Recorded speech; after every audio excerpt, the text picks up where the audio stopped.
అందరికీ నమస్కారం. నా పేరు భూమిరెడ్డి సాయి శ్రీనివాస్ రెడ్డి. ఈరోజు మన ప్రజాస్వామ్యం ఎదుర్కొంటున్న ఒక తీవ్రమైన సమస్య గురించి మాట్లాడాలి. భారతదేశ ప్రజాస్వామ్యం సమాన ప్రాతినిధ్యం, న్యాయం, స్వేచ్ఛ అనే విలువలపై ఆధారపడి ఉంది. కానీ దక్షిణాది రాష్ట్రాలకు అన్యాయంగా మారే ప్రమాదంలో ఉన్న ఒకే ఒక ప్రధానమైన సమస్య మన ముందుంది. అదే డీలిమిటేషన్ 2026 విధానం. ఇది ఏమిటంటే డీలిమిటేషన్ అనేది ఎన్నికల నియోజకవర్గాల హద్దులను మార్చే ప్రక్రియ. దీని ద్వారా పార్లమెంట్ మరియు అసెంబ్లీ నియోజకవర్గాల సంఖ్యను కొత్త జనాభా గుణాంకాల ఆధారంగా నిర్ణయిస్తారు. అయితే ఈ కొత్త నియోజకవర్గాల విభజన దక్షిణాది రాష్ట్రాలకు నష్టం చేయనుంది. కొత్త పార్లమెంట్ భవనం మరియు రాబోయే మార్పుల గురించి మీ అందరికి వివరిస్తాను. మన దేశం 552 మంది లోక్సభ స్థానాలతో కొనసాగుతుంది. అయితే కొత్త పార్లమెంట్ భవనం 888 మంది సభ్యులను ఆహ్వానించగలదు. అంటే రాబోయే సంవత్సరాలలో లోక్సభ స్థానాలు పెరుగునున్నాయి. ప్రధాని నరేంద్ర మోడీ గారు కూడా లోక్సభ స్థానాలను పెంపును సంకేతాలించారు. కానీ ఈ కొత్త డీలిమిటేషన్ విధానం దక్షిణాదిని తీవ్రంగా ప్రభావితం చేస్తుంది. దీనిలో ఎవరు లాభపడతారు, ఎవరు నష్టపోతారు అనేది మీ అందరికి వివరిస్తాను. Carnegie endowment of international peace research centre వాళ్ళు అంచనా ప్రకారం హిందీ మాట్లాడే రాష్ట్రాలకు అధిక సీట్లకు రావడం ఖాయమని చెప్పారు. దీనిలో స్థానాలు పెరిగే రాష్ట్రాలు ఏంటంటే ప్రస్తుతము ఉత్తరప్రదేశ్ కి 80 స్థానాలు ఉంటే ఈ డీలిమిటేషన్ జరిగిన తర్వాత 143 స్థానాల వరకు పెరుగుతాయంట. అలానే బీహార్ కి 40 స్థానాలు ఉంటే దీని తర్వాత 79 స్థానాలు వస్తాయి. అలానే మహారాష్ట్రకు 28 స్థానాలు పెరుగుతాయి. గుజరాత్ కి 17, పశ్చిమ బెంగాల్ కి 18. అలానే దక్షిణాది రాష్ట్రాలకు చాలా చిన్న చిన్న మార్పులు జరుగుతాయి. ఫస్ట్ ముఖ్యంగా కేరళకు ప్రస్తుతం ఉన్న జనాభా ప్రకారం ఒక్క సీటు కూడా పెరగదు. అలానే తమిళనాడు, కర్ణాటక, ఆంధ్రప్రదేశ్ కి కేవలం 10 సీట్లు మాత్రమే పెరుగుతాయి. అంటే దక్షిణాది ప్రాతినిధ్యము 23% నుండి 19% వరకు పడిపోతుంది. హిందీ రాష్ట్రాలకు 50% కంటే ఎక్కువ ప్రాతినిధ్యం లభిస్తుంది.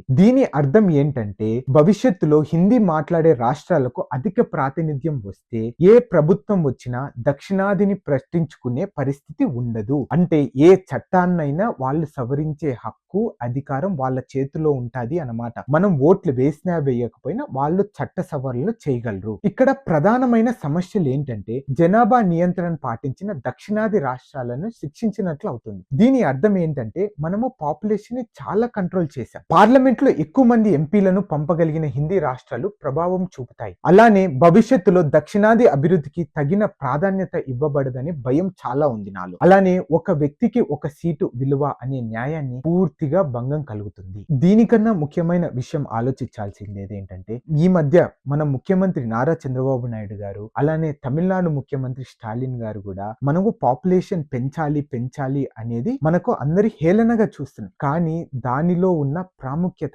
ఎవరికి అర్థం కావడం లేదు. ఇది మీ అందరికి అర్థం కావాలంటే 2022-2023 ఆర్థిక డేటా ప్రకారం మీ అందరికి వివరిస్తాను. ప్రతి ఒక్క రూపాయి కేంద్ర ప్రభుత్వానికి ఇచ్చినప్పుడు దక్షిణాదికి తిరిగి వచ్చే మొత్తం ఎంతనో మీ అందరికి తెలుసా? మనము ఆంధ్రప్రదేశ్ నుండి 1 రూపాయి పంపితే మనకు రిటర్న్ వచ్చేది మాత్రం 44 పైసలు మాత్రమే. అలానే కర్ణాటకకి 1 రూపాయి పన్ను కేంద్ర ప్రభుత్వానికి కడితే 11 పైసలే వస్తాయి. అలానే కేరళకి 46 పైసలు, తమిళనాడుకి 22 పైసలు మాత్రమే. అదే సమయంలో ఉత్తరాది రాష్ట్రాలకు ఎక్కువ నిధులు వెళ్ళిపోతున్నాయి. ఎందుకు కారణం? వాళ్ళు పాపులేషన్ అత్యధిక ఉండడం వల్ల. ఫర్ ఎగ్జాంపుల్ ఉత్తరప్రదేశ్ చూసుకుంటే ఉత్తరప్రదేశ్ 1 రూపాయి కనుక కేంద్ర ప్రభుత్వానికి పన్ను కడితే రిటర్న్ వచ్చేది ₹72. అలానే బీహార్ గురించి ఆలోచిస్తే 1 రూపాయి పన్ను కడితే వాళ్ళకు వచ్చేది సుమారు ₹5.90 అన్నమాట. మరి ఇది న్యాయమా? దక్షిణాది రాష్ట్రాలు ఎక్కువ పన్నులు కడుతున్నాయి కానీ తక్కువ నిధులు పొందుతున్నాయి. అలానే డీలిమిటేషన్ లో కూడా మనం ఎన్ని పన్నులు కట్టినా, మనం ఎన్ని సార్లు పాపులేషన్ ని తగ్గించుకోవాలని చూసినా కానీ మనకు ఈ రోజు అన్యాయం జరుగుతూనే ఉంది.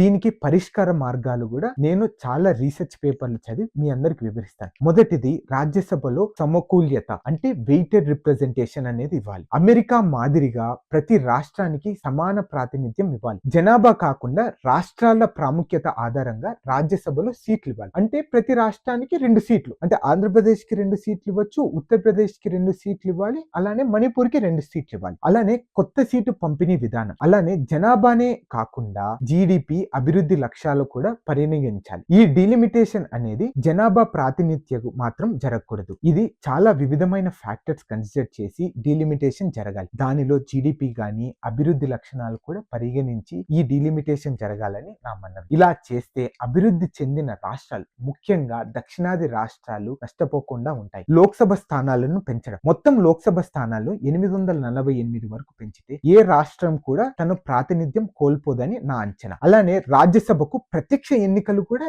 పెట్టచ్చు. ప్రస్తుతం ఇండైరెక్ట్ వేలో ఎన్నికల విధానాన్ని మార్చి ప్రజలు నేరుగా రాజ్యసభ సభ్యులను కూడా ఎన్నుకోలేనా చేయాలి. అలానే న్యాయపరమైన అంశాలను ఇప్పుడే మనం తెలుసుకోవాలి. ఎందుకంటే మళ్ళీ మనము ఈ డిలిమిటేషన్ మనకు అన్యాయం జరిగింది అనేది మనం కోర్టుకు పోలేం. ఎందుకంటే 1967లో Meghraj Kothari versus delimitation commission, అలానే 2023 జమ్మూ అండ్ కాశ్మీర్ డిలిమిటేషన్ కేసులో కూడా సుప్రీంకోర్టు ఇదే విధంగా తీర్పు ఇచ్చింది. ఈ కేసులో స్పష్టంగా చెబుతున్న ఏదంటే డిలిమిటేషన్ న్యాయపరంగా సవాలు చేయడం కష్టము. మనము 2026లో జరిగే డిలిమిటేషన్ గురించి మనం ఏం చేయాలి? ప్రజలు ఈ రోజునే మనం చర్చ మొదలు పెట్టాలి. మనము ప్రభుత్వాల మీద ప్రెషర్ తీసుకొని రావాలి. వీళ్ళు కేంద్ర ప్రభుత్వాన్ని ఒత్తిడి చేసి డిలిమిటేషన్ అనేది పాపులేషన్ ప్రాతినిధ్యం కాకుండా వివిధ కోణాల్లో డిలిమిటేషన్ జరగాలి అనేది మనం తీసుకెళ్లాలి. ఒక తటస్థ అఖిలపక్ష కమిటీని ఏర్పాటు చేసి దేశవ్యాప్తంగా, ముఖ్యంగా దక్షిణాది రాష్ట్రాల్లో సంచలనమైన చర్చ చేపట్టాలి. ఈ డిలిమిటేషన్ ప్రక్రియ అనేది తప్పకుండా న్యాయపరంగా జరగాలి. జనాభా నియంత్రణ పాటించిన రాష్ట్రాలను శిక్షించకూడదు. దక్షిణాది రాష్ట్రాలు దేశానికి